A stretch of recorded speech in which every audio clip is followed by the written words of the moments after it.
Hi there, and welcome to this week's vidcasts for new media journalism.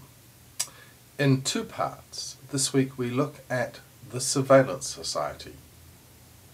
First, I interviewed Dr Martin Hirst. Most major cities now on the planet, just about anywhere you go, you're walking through public space and you're on a camera. Whether it's a little camera in an ATM at a bank, or whether it's in a shop, you're going to a shop to buy something, even just a dairy or a 7-Eleven, there are cameras everywhere. You're walking down the street, there are traffic cameras now on most intersections. There are large arrays of cameras on the tops of tall buildings that are monitoring cityscapes. So there is a huge aspect of physical surveillance in our everyday lives that most of us aren't even aware of. And that's growing, I think, exponentially. I mean, there's thousands and thousands of surveillance cameras in most cities, and people have done studies trying to walk around a place like Auckland, for example, and to avoid being surveilled, and it's almost impossible. It's almost impossible to stay out of the reach of those cameras. I think the other thing now that we're seeing a lot more of, and this is really an outgrowth, if you like, of Web 2.0 and new applications that are available on the web and on the internet, is there's a huge amount of virtual surveillance as well that goes on.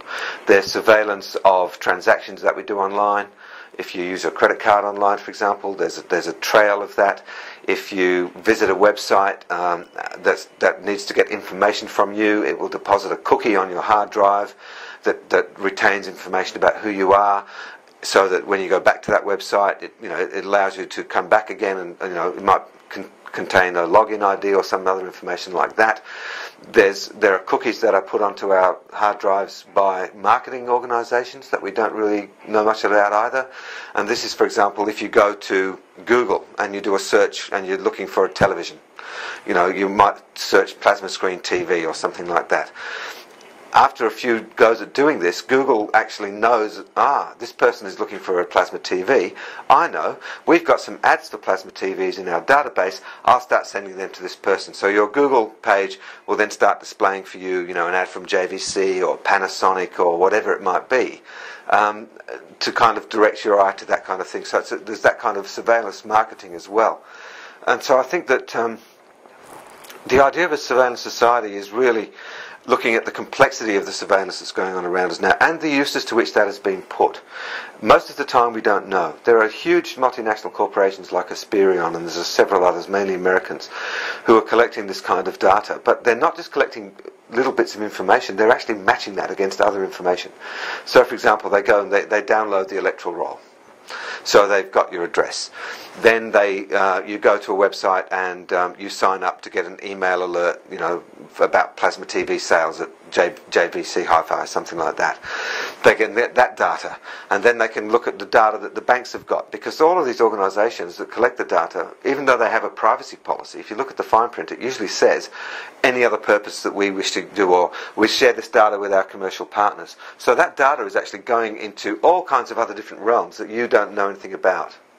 Side of that, what you call the Orwellian side of that, is also very, very real, because these same corporations who are doing the data mining on behalf of commercial clients also now have contracts with particularly the American government, but also the British government and other Western governments, to start doing data tracking, face recognition tracking at airports, biometric security around airports, and fingerprinting people now going into the States, and other biometric measures of border security that feeds into the so-called war on terror. So the line between commercial surveillance, which you might say, that's just about giving me choice in the marketplace and helping me make informed decisions about products I want to buy, seems to be fairly benign. But that data is also now being gathered and used to put, watch lists up for potential terrorists. And there's been some amazing cases in the States of people with very ordinary names just being stopped from getting on planes. There was one 9-year-old kid, I think his name was James Brown, for example. It wasn't, Mohammed Brown.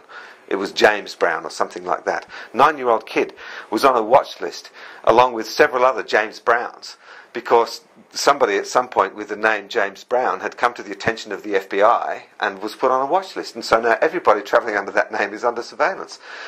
So, yes, there's the free market side of it.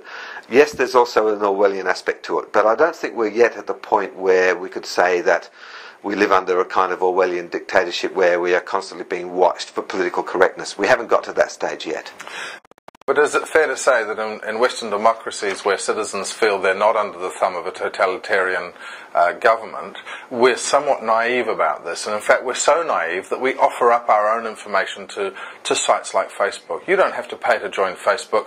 They love you to come on for free, don't they? Yeah. What is it about sites that like Facebook that we're not quite open with ourselves about, honest with ourselves about? I think there are two aspects to that. One is the market surveillance. For example, Facebook is a classic example of push advertising. So, you go on there, and I mean, I go onto Facebook and I'm in a group with other AUT colleagues and students, and there's AUT advertising is being pushed at me constantly.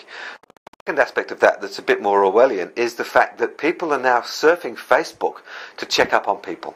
So, for example, there have been stories now around for 3 or 4 years of college graduates in the US who have been applicants for a job at some corporate organisation, and the organisation has actually employed somebody to do a Facebook profile search on all of the applicants. And so, for example, if you happen to be somebody who's got, some friends of yours have taken pictures of you shit-faced in a bar, and they've put that up on Facebook because it's funny, and they're all tagging it with funny comments and things like that, a potential employer could see it. You've talked about the Facebook privacy policy, and it doesn't really guarantee much privacy. If you look at what organisations like Google and Yahoo have done in making deals with the American government and with the Chinese government around dishing up information about online users and user preferences and things like that, then can you ever really say you're safe? The Chinese government has actually jailed bloggers and journalists for posting stuff on social networking sites about Tibet and about freedom of information and about human rights in China.